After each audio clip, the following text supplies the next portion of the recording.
Tuhan bersamamu. Inilah Injil suci menurut Santo Markus. Dimuliakan.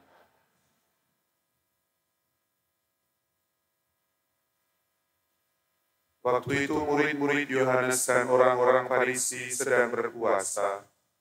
Pada suatu hari datanglah orang-orang kepada Yesus dan berkata, "Mengapa murid-murid Yohanes dan murid-murid orang Farisi berpuasa, mengapa murid-muridmu tidak?" Jawab Yesus kepada mereka, "Dapatkah sahabat-sahabat pengantin pria berpuasa selagi pengantin itu bersama mereka? Selama pengantin itu ada bersama mereka, mereka tidak dapat berpuasa. Tetapi waktunya akan datang, pengantin itu diambil dari mereka, dan pada waktu itulah mereka akan berpuasa. Tidak seorang pun menambalkan secari kain yang belum susut pada baju yang sudah tua, karena jika demikian, kain penambal itu akan mencabiknya, yang baru mencabik yang tua, sehingga makin besarlah koyaknya. Demikian juga tak seorang pun mengisikan anggur baru ke dalam kantong kulit yang sudah tua. Karena jika demikian anggur tersebut akan mengoyakkan kantong itu, sehingga baik anggur maupun kantongnya akan terbuang. Jadi anggur yang baru hendaknya disimpan dalam kantong yang baru pula." Demikianlah sabda Tuhan.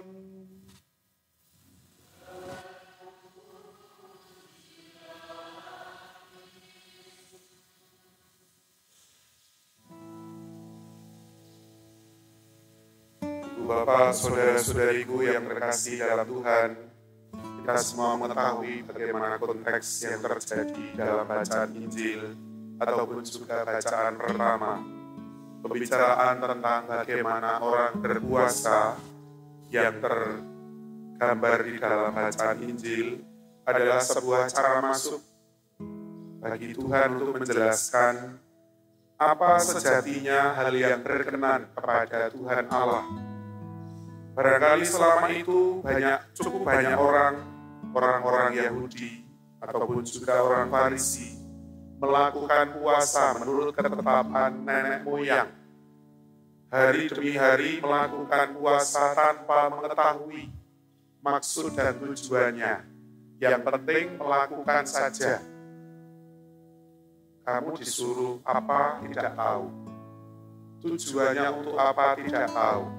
Maksudnya bagaimana dan untuk keperluan apa tidak bisa menjawab. Yang penting lakukan saja. Itulah yang kadang-kala terjadi.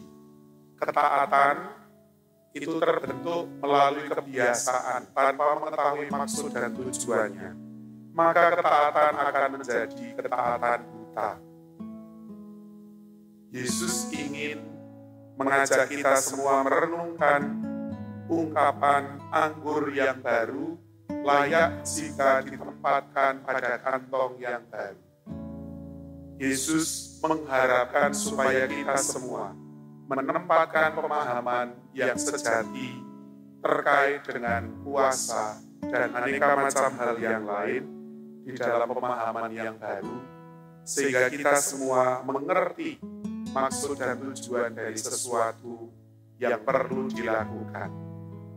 Tidak selalu hal-hal yang selama ini kita lakukan terus-menerus itu kita lakukan begitu saja tanpa mengetahui maksud dan tujuannya.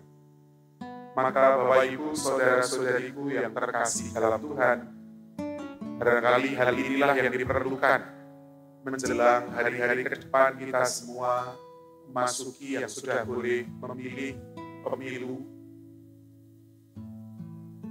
Itu nyoblos. Penting dan perlu bagi kita untuk memahami siapa yang akan kita pilih. Tidak hanya mempunyai pikiran, ya sudahlah, saya punya kesempatan untuk pilih, saya punya hak untuk nyoblos. Ya selama ini saya nyoblosnya seperti itu terus. Barangkali ada yang bahkan golput, nyoblos tidak benar, atau tidak mencoblos sama sekali. Mari kita bersama memahami yang disampaikan oleh Tuhan. Pahami, mengerti, dan juga mengetahui apa maksud dan tujuan siapa orang-orang yang akan kita pilih. Karena pada kelanjutannya, orang-orang itu akan menentukan nasib kita dan bangsa kita.